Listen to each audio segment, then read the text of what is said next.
Tes ambitions, toi, Solène, pour demain, dans ton métier aujourd'hui, tes ambitions?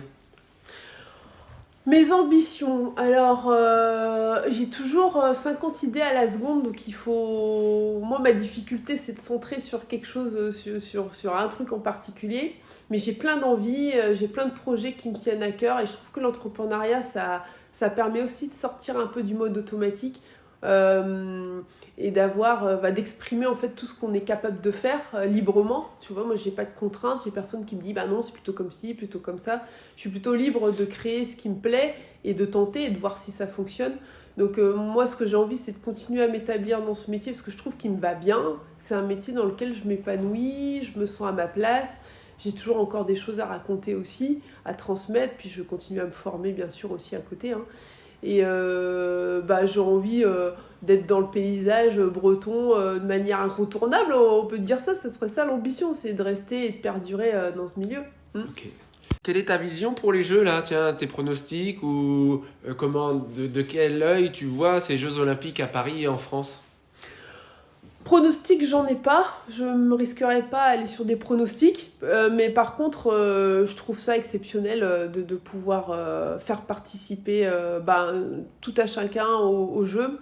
Moi, j'interviens un petit peu dans les écoles aussi parce qu'ils sont un peu sensibilisés à l'avenue de la flamme olympique en Finistère, par exemple, puisqu'on l'a chez nous.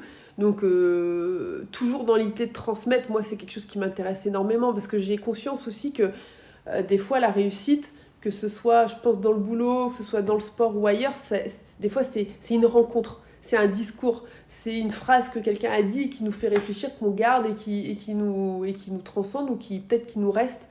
Donc, je suis toujours dans cette idée de transmettre dans cette idée. Euh, et puis les jeux, c'est l'occasion d'exacerber encore plus ça cette année. Tu vas aller? C'est pas prévu que j'y aille pour l'instant.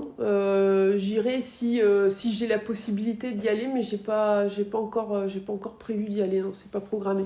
En Bretagne, dans ton sport, dans le 400 mètres, est-ce que quelqu'un a déjà atteint tes performances, ta carrière? Est-ce que tu as quelqu'un en équivalent de ta carrière en Bretagne dans le 400 mètres? Des Bretons, non.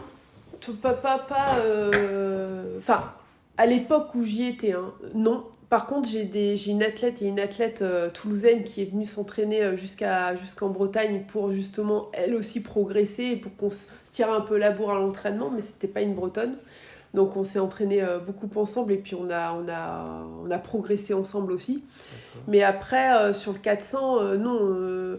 Il y a eu des sprinteurs, Et depuis ta carrière, fin de carrière quand, Solène? T'as arrêté fin quand? de carrière 2011. 2011, et depuis 2011 à 2024 aujourd'hui, il y a eu d'autres Bretonnes Alors, il y a eu une autre Bretonne, je me rappelle plus de son nom, mais qui se trouve à Rennes.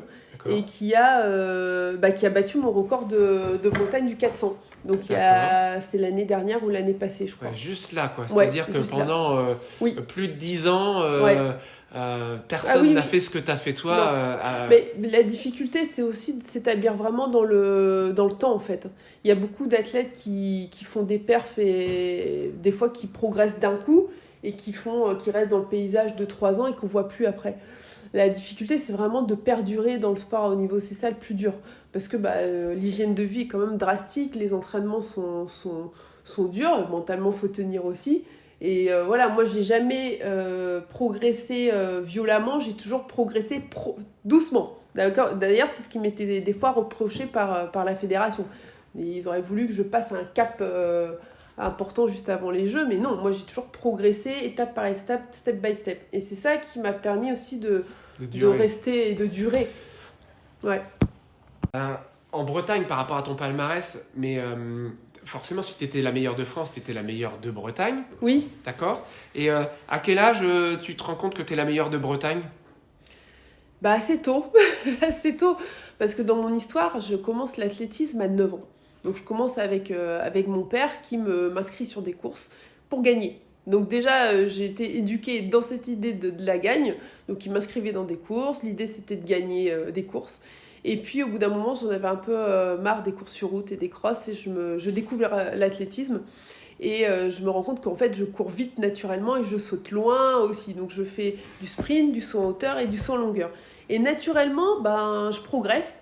Je fais des compétitions tous les week-ends. Tous les week-ends, je bats mon record. Je rentre avec... j'ai une boîte de médailles énorme que j'avais quand j'étais petite, là. Et donc, en fait, sur des qualités naturelles, je m'amuse énormément. Mais toujours avec l'idée de gagner. Hein. J'avais déjà ce truc-là petite, je voulais gagner des médailles d'or. Et à un moment donné, il a fallu décider, parce que les qualités naturelles ne suffisent plus, pour s'inscrire dans le haut niveau, il faut commencer à bosser aussi un petit peu. Donc je me suis posé la question de ce que je voulais comme projet. Est-ce que je m'inscrivais vraiment dans une pratique sérieuse de haut niveau, ou est-ce que je continuais à comme ça me faire plaisir? Et petit à petit, j'ai pris goût. Donc, je suis passée de 2 entraînements à 3, de 3 à 4, de 4 à 5, de 5 à 6, de 6 à 7, et pour finir jusqu'à 9 séances à peu près par semaine. Et donc ça, c'est pour l'entraînement. Et après, il faut regarder l'environnement. Si je parlais d'environnement tout à l'heure, ce qui est très important, c'est tout ce qui est hygiène de vie. Donc alimentation, hydratation, mais aussi entourage. Donc s'entourer de gens qui sont propices à la performance, donc les toxiques, c'est pas la peine. Donc des parents qui sont ok pour m'accompagner là-dedans, des amis qui sont aussi capables de me laisser faire les choses en fonction de mon besoin. Donc moi je sortais pas, hein, donc voilà, avant minuit il fallait absolument que je sois au lit, ça c'est un truc que j'ai toujours gardé. Donc voilà, et le staff médical très important aussi, de trouver un médecin qui soit en qui j'ai confiance et qui sache réagir vite. Les Bretons. Des Bretons, toujours que des Bretons. Toujours que des Bretons. Ah oui, mais tout ça dans un environnement local autour de moi. Et t'es championne de Bretagne. Il y a un championnat de Bretagne avant le championnat de France, je pense. Oui, championnat de Finistère, championnat de Bretagne. Ouais. Finistère d'abord et Bretagne après, d'accord. Donc ça, en 400, quel âge au 400 t'es déjà championne de Finistère, championne de Bretagne? Ah oui, d'accord. Donc ça, je commence en cadette. Donc en cadette, je dois avoir 14-15 ans. C'est l'âge auquel, c'est à cet âge-là que je rentre en équipe de France jeune. Au JO à Pékin, connu du grand public, qui est présent avec toi dans l'équipe de France, là, dans les autres sports et tout ça? Qui on peut ressortir à Pékin? Qui fait des perfs? Qui est connu à cette époque-là? Dans les autres sports? Ouais, ou le tien ou les autres, enfin, tout. Qui y avait? Moi, je me rappelle plus. 2008, je me rappelle plus. Ouais. Alors, dans l'équipe de France d'athlétisme, il y a encore donc Christine Aron, que vous connaissez, Ladji Doucouré, Muriel Urtis, comment il s'appelle, Renaud Lavillenie, je crois qu'il était déjà là, il était au début de sa carrière, mais il était là. Voilà pour l'athlétisme. Après, moi j'ai côtoyé Laure Manodou, parce qu'en fait le village olympique c'est un bâtiment avec toutes les délégations à l'intérieur, et à chaque étage il y a un sport différent. En général ça se passe comme ça. Donc on mange tous à peu près au même endroit, donc on se côtoie. Et c'est ça qui est génial, on croise les handballeurs, on croise les nageurs, il y avait Laure Manodou qui était là aussi. Pas très loin, il y avait le bâtiment des Jamaïcains, il y avait Usain Bolt à fond avec sa musique et son staff. Donc c'est génial, c'est ça les Jeux, c'est vraiment un village concentré des meilleurs athlètes au monde dans tous les sports. Et chacun se croise très naturellement parce qu'on appartient à un moment donné au même monde. En fait, ce microcosme autour des Jeux Olympiques, ce village d'athlètes de haut niveau. Et ça, on ne le vit pas dans d'autres championnats du monde, c'est pas comme ça, championnat d'Europe non plus. Donc c'est très exceptionnel à vivre. T'as vraiment un esprit Jeux Olympiques. Oui. Toi, t'as fait les championnats d'Europe, les championnats du monde. Les Jeux Olympiques, c'est pas pareil. Non, c'est pas pareil. Ouais, et puis, il y a un truc un peu exceptionnel aussi. Enfin, moi, j'ai fait qu'une Olympiade. Il y a certains athlètes, on en fait 2, 3, mais généralement, on n'en fait pas 10, quoi. C'est tous les 4 ans, donc c'est rare. Et puis, au-dessus des Jeux Olympiques, il n'y a rien. Donc, quand on est aux Jeux Olympiques, on sent qu'on est dans quelque chose d'hors norme, et puis de côtoyer des athlètes comme ça à très très haute performance, on se sent aussi privilégié d'être à côté d'eux en fait. Donc moi c'est vraiment comme ça que j'ai vécu les Jeux, j'ai été très émerveillée de tout ce que j'ai vu, j'ai essayé de prendre un maximum et d'engrammer un maximum de choses aussi, et de discuter avec des athlètes ou des sportifs qui étaient dispo aussi pour parler de sport, mais pas que, voilà, on est resté 15 jours à peu près dans le village, donc on a vraiment le temps en fait de tisser des liens, d'aller voir d'autres sports parfois, de manger à côté d'un tel ou d'une telle. Ça c'est hyper riche. Alors, aux Jeux Olympiques de Pékin, donc en 2008, tu vas jusqu'en demi-finale. Ça correspond à combien de courses pour arriver en demi-finale et sur laquelle,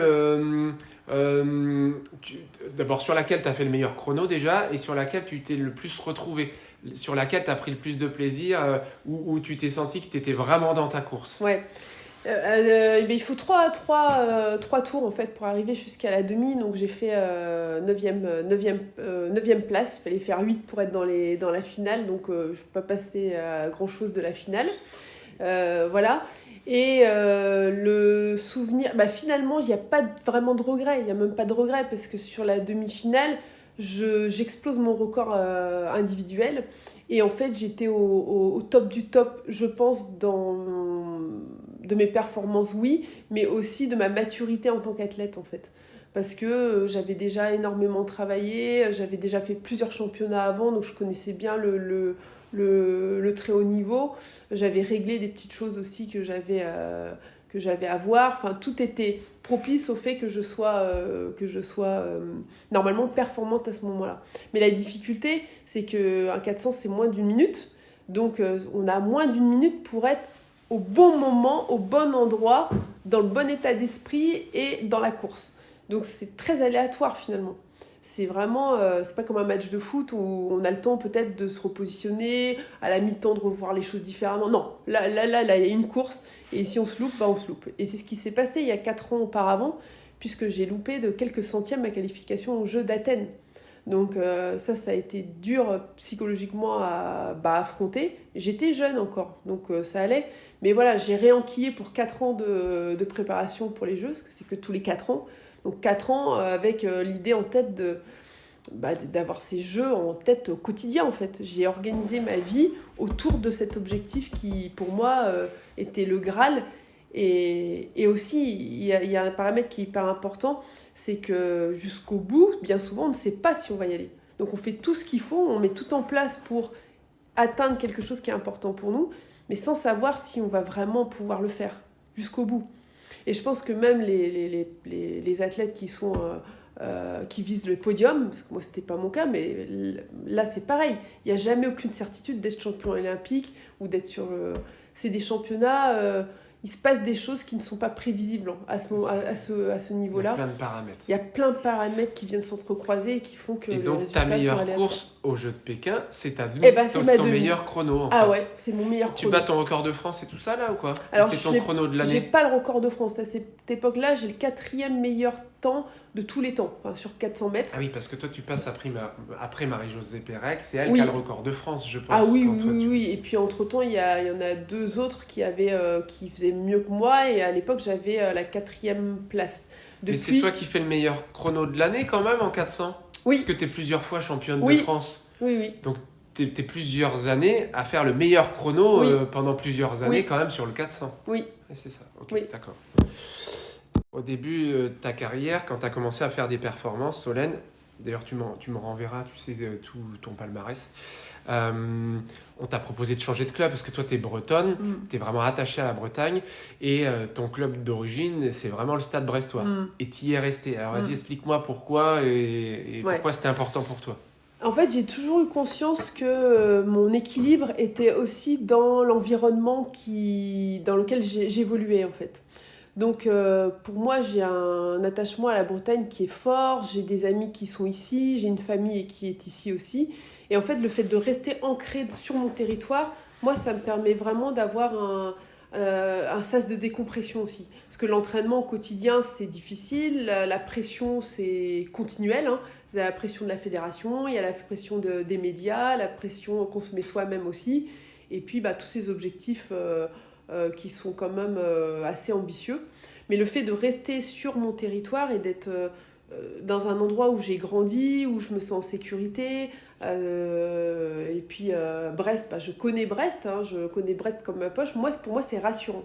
Et en fait, ça compense avec le côté incertitude du sport de haut niveau. Donc c'est pour ça que j'ai toujours voulu rester dans ma ville. Et effectivement, j'ai eu d'autres opportunités pour, par exemple, signer dans un club qui s'appelait Saint-Julien à l'époque, qui me proposait pas mal d'argent aussi pour pouvoir signer dans leur club. L'argent est important aussi parce que c'est aussi grâce à ça que j'ai pu perdurer dans mon sport. Si je n'avais pas gagné d'argent, je n'aurais pas pu. Donc je me suis posé la question, mais finalement j'avais plus à perdre en partant dans un club comme celui-ci que de rester chez moi. Donc j'ai privilégié plutôt le bien-être et l'environnement propice à la performance. D'accord, ok. Assez concentrée dans ce que j'ai à faire et je visualise beaucoup la course, je travaille beaucoup en visualisation aussi. Mais au moment où le taux de départ retentit, si tu veux, eh ben, ça se coupe complètement. Et en fait, c'est comme si les gens, elles y vont. En fait, comme tu dis, j'ai appris et je me suis entraînée pendant des mois à ça. Donc, en fait, ça se fait très naturellement ensuite. Et c'est après, dans le flow, qu'il se passe des choses. Et quand tu dis la visualisation, c'est-à-dire? En fait, j'ai appris en préparation mentale pour la préparation des jeux. Alors, ce qui est important déjà de savoir, c'est que le cerveau ne fait pas vraiment la différence entre le réel et la réalité, l'imaginaire et la réalité.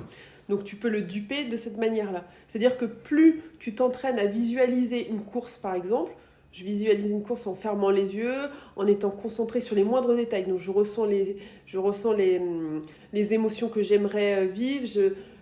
Au départ, je veux partir dans ce tempo-là. Au virage, je sais que j'accélère. À un moment donné, je peux même ressentir le vent qui traverse qui effleure mon visage.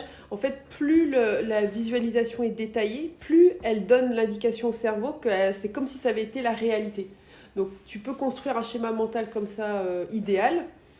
T'envoies l'information à ton cerveau que ça a été réellement vécu. Lui, il voit ça comme ça.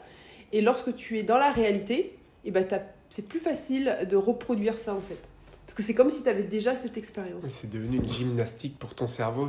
Oui. C'est pas nouveau, c'est juste, non. Ça devient une habitude. Ouais. Et en fait, tu habitues ton cerveau et c'est juste normal, en fait. Ouais. Et en fait, ce truc-là que j'ai appris dans le sport, je me rends compte que pour tout ce qui est important pour moi que je veux réaliser ou obtenir, je visualise maintenant très naturellement. Donc quand je suis dans mon lit, quand je suis au calme et tout ça, j'arrive facilement à, même ce projet maison, je l'ai imaginé, je l'ai fait vivre en moi, je l'ai intégré finalement. Et finalement, on n'est pas si loin de la réalité. Alors Solène, donc tu as fait les Jeux Olympiques 2008 à Pékin, c'est ça ? Ok. Oui. Alors quel est ton meilleur souvenir, toi, sur ces Jeux Olympiques ? Alors, je dirais, j'ai deux souvenirs en réalité. J'ai un premier souvenir qui est de l'ordre, qui est plutôt avant les Jeux Olympiques, c'est la qualification pour les Jeux Olympiques, parce que jusqu'à la dernière minute, je ne savais pas en fait si j'allais être qualifiée ou pas. Donc, c'est le moment où j'apprends en fait que je suis sélectionnée et que je vais partir aux Jeux Olympiques. Il faut savoir que les Jeux Olympiques, pour moi, c'était l'apogée de ma carrière. C'était vraiment le Graal et ce que j'attendais en fait de ma carrière, le plus grand pour moi. Donc pour moi, c'est déjà quelque chose d'énorme. Et après, ensuite, sur les Jeux, j'ai un souvenir très précis. Alors, peut-être que vous allez trouver ça étonnant. C'est pas forcément la course en elle-même, c'est le moment où je rentre sur la piste et que le nid d'oiseaux, ce qui s'appelait le nid d'oiseaux, ce stade-là, était rempli de spectateurs. Tout le monde applaudit en même temps quand les athlètes rentrent sur la piste et ça vous prend dans le corps parce que quand on est au centre, on reçoit toute l'énergie et tout l'énergie des gens qui sont autour et ça transcende particulièrement. Ça a été une émotion très très forte juste avant de se mettre dans les starting blocks. Et après, de toute façon, une fois que le coup d'envoi est parti, on est dans le flow. Et là, c'est presque l'instinct animal qui parle. C'est comme si je quittais un peu ma tête surtout et que mon corps s'exprimait. En fait, c'est comme ça que j'ai vécu et c'est comme ça que j'ai vécu beaucoup de mes courses aussi. Donc oui, les jeux, c'est des émotions avant tout très très fortes. Ok. Aujourd'hui, tu as une société de coaching et où tu interviens, pour qui, comment, quel est ton fonctionnement Ouais. Alors, comment est née cette entreprise déjà dans l'idée de vouloir transmettre tout ce que j'avais compris et appris du sport de haut niveau. Parce que dans mes précédents métiers, je me suis rendu compte qu'il y a toujours une partie qui était inexploitée de mes compétences en fait.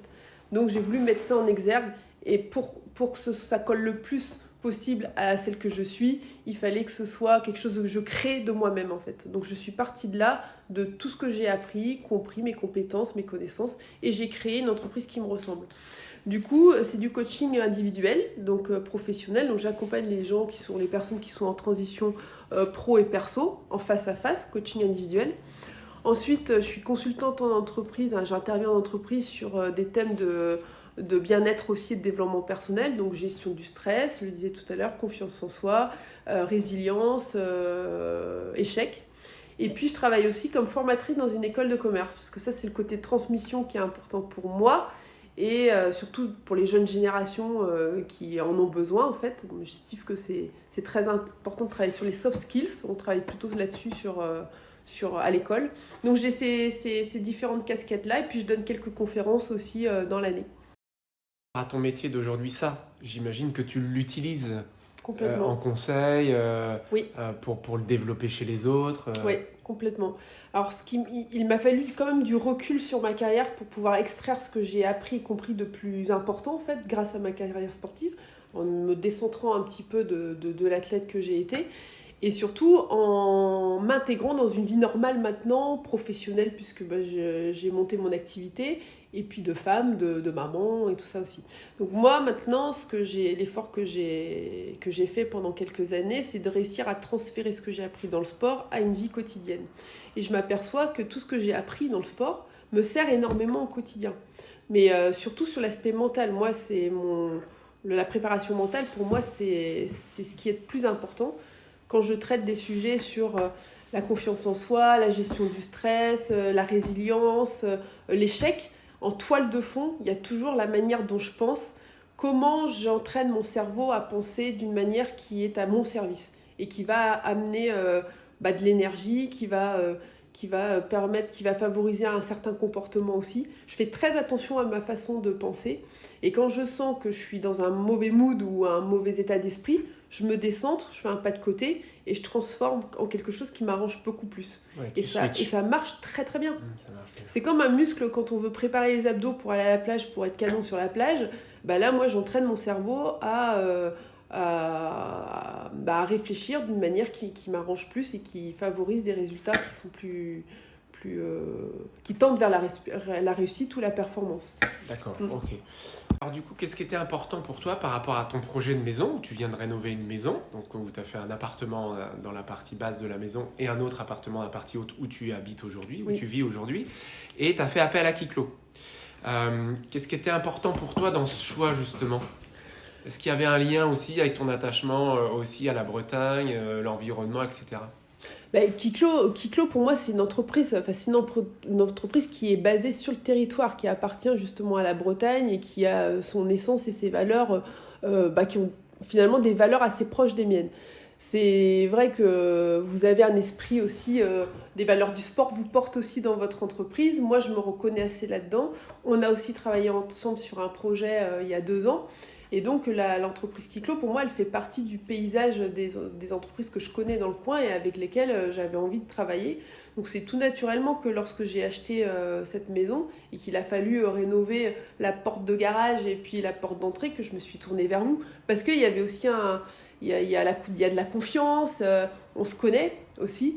Et puis les produits sont bons. Donc pour moi, il n'y avait pas vraiment d'autre choix que de travailler avec vous finalement. D'accord, ok. Alors, au niveau de la pose, de la porte d'entrée, de la porte de garage, toi, tu as pu être là un peu pendant les travaux, tu as vu les gars travailler, qu'est-ce que tu en penses ? Oui, j'étais là pendant toute la durée des travaux, donc je les ai vus travailler. Sincèrement, moi, je les ai trouvés déjà très sympathiques, très respectueux aussi de l'environnement. C'est-à-dire qu'ils se sont organisés pour ne pas prendre trop de place, ils ont nettoyé avant de partir, ce qui n'est pas toujours le cas, hein, c'est pas toujours simple. Et puis très disponible aussi pour m'expliquer les choses, discuter et tout ça. Donc j'ai passé un bon moment, je les ai trouvés très sympas et hyper pro. Donc ça c'est appréciable et je pense que ça aussi fait la différence avec peut-être d'autres entreprises. Moi, tu te rappelles de leur prénom ? Non, mais il y a un gars qui était pas mal tatoué, assez grand. Ah, c'est Maël. Ouais, Maël. C'est Maël, ok. Ouais. Il est référent chez nous, c'est un poseur référent. Ah il est super.